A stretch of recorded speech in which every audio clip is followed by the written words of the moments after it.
सोचिए, हमारे पुराणों में एक ऐसे भविष्य की बात की गई है जिसकी झलक शायद हमें आज की दुनिया में दिखती है। तो आज हम बात करेंगे उन संकेतों की जो कल की अवतार के आने की तरफ इशारा करते हैं। ये सिर्फ एक लाइन नहीं है ना? ये एक तरह की चेतावनी है और साथ ही एक उम्मीद भी। यह हमें उस मोड़ पर लाके खड़ा कर देती है जहां इतिहास की सबसे बड़ी जंग लड़ी जानी है। मतलब सोच के देखिए, जब अंधेरा बिल्कुल अपनी हदें पार कर देगा, ठीक उसी वक्त एक दिव्य शक्ति का उदय होगा। तो सवाल ये उठता है कि भाई उस वक्त को पहचानेंगे कैसे? आखिर वो कौन से संकेत होंगे जो बताएंगे कि ये बहुत बड़ा बदलाव अब बस आने ही वाला है? चलिए फिर एक काम करते हैं, पुराणों के पन्नों में झांकते हैं और इन रहस्यों से एक एक करके पर्दा उठाते हैं। तो सबसे पहला संकेत वो हमें वक्त में ही मिलता है। एक ऐसे युग की कल्पना कीजिए जिसे कहा गया है कलयुग का चरम। ये वो दौर होगा जब दुनिया अपने सबसे मुश्किल और अंधेरे भरे वक्त से गुजरेगी। पुराणों में इसके लिए खास शब्द है कलयुग का विकट समय। सोचिए, ये वो दौर होगा जब दया, करुणा, सच्चाई, ये सारी चीजें ना ढूंढने से भी नहीं मिलेंगी। हर कोई सिर्फ और सिर्फ अपने बारे में सोचेगा और पावर की जो भूख है वो हर चीज को जलाकर राख कर देगी। और ये जो अंधेरा है ना, ये सिर्फ लोगों के दिलों तक ही नहीं रहेगा, बल्कि ये पूरे के पूरे समाज में फैल जाएगा। और यहीं से आता है हमारा दूसरा संकेत, समाज का पतन। चलिए देखते हैं कि ये कैसा दिखेगा। जरा सोचकर देखिए, एक ऐसी दुनिया जहां सच बोलना सबसे बड़ा गुनाह बन जाए, जहां अदालतें पैसे वालों की मुट्ठी में हों और गरीब के लिए इंसाफ पाना बस एक ख्वाब रह जाए, जहां धर्म ग्रंथों का मजाक उड़ाया जाए खुलेआम। यही है समाज के पतन का वो डरावना चेहरा। और जानते हैं सबसे खौफनाक बात क्या होगी? जो लोग हिम्मत करके सच बोलने की कोशिश करेंगे ना, उन्हें या तो पागल कह दिया जाएगा या फिर देशद्रोही। उन्हें सताया जाएगा, उनकी बेइज्जती की जाएगी। और ये इस बात का पक्का सबूत होगा कि सही और गलत के मायने पूरी तरह से पलट चुके हैं। तो ये एक सीधी सीधी लड़ाई है। एक तरफ है धर्म जिसकी बुनियाद है सच, इंसाफ और व्यवस्था, और दूसरी तरफ है अधर्म जो टिका है धोखे, भ्रष्टाचार और जुल्म पर। और बस इसी महासंग्राम को खत्म करने के लिए कल की अवतार लेंगे। देखिए, जब इंसान अपनी इंसानियत ही भूल जाएगा ना, तो फिर प्रकृति भला अपना संतुलन कैसे बनाए रखेगी? और यहीं आता है तीसरा संकेत, प्रकृति का गुस्सा। ये वो वक्त होगा जब धरती खुद पाप के बोझ से कराह उठेगी।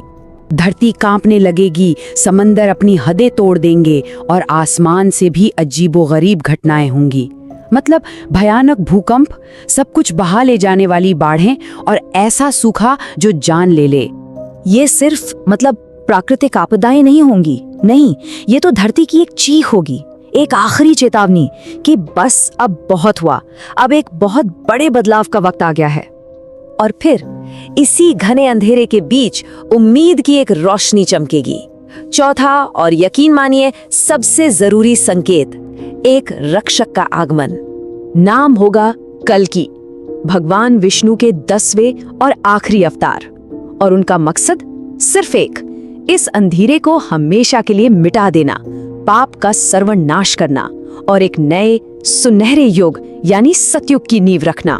उनकी जो छवि है ना, वो अपने आप में ही इंसाफ का प्रतीक है। सोचिए, एक सफेद घोड़ा जो पवित्रता की निशानी है और हाथ में एक चमकती हुई तलवार जो अधर्म का सिर कलम कर देगी। ये सिर्फ एक योद्धा की तस्वीर नहीं है, ये तो खुद इंसाफ का चलता फिरता रूप है। तो एक सवाल मन में आ सकता है कि क्या कल्कि का मिशन सिर्फ सब कुछ तबाह करना है? तो जवाब है नहीं, बिल्कुल नहीं।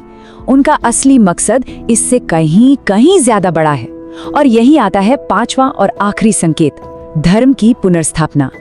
ये कहानी तबाही की नहीं, बल्कि एक नई शुरुआत की है। उनका जो मिशन है ना, उसे हम 2 हिस्सों में देख सकते हैं। पहला स्टेप शुद्धिकरण, मतलब धरती को हर एक पापी और जालिम इंसान से आजाद कराना। और फिर आता है दूसरा स्टेप, पुनर्निर्माण, एक ऐसी दुनिया को फिर से बनाना जहां सिर्फ और सिर्फ सच, धर्म और इंसाफ का राज हो। ये बात याद रखना बहुत जरूरी है। उनकी तलवार अंधेरे को सिर्फ इसलिए काटती है ताकि रोशनी के लिए रास्ता बन सके, उनका आखिरी मकसद तबाही मचाना नहीं है, बल्कि एक ऐसी दुनिया बनाना है जहां हर इंसान, हर जीव शांति और सुकून से रह सके। और सच कहूं तो कल्कि की कहानी का सबसे ताकतवर मैसेज यही है। ये हमें भरोसा दिलाता है कि रात चाहे कितनी भी काली क्यों ना हो जाए, इंसाफ और धर्म को बचाने के लिए एक दिव्य शक्ति हमेशा मौजूद रहती है और आखिर में जीत हमेशा हमेशा सच की ही होती है।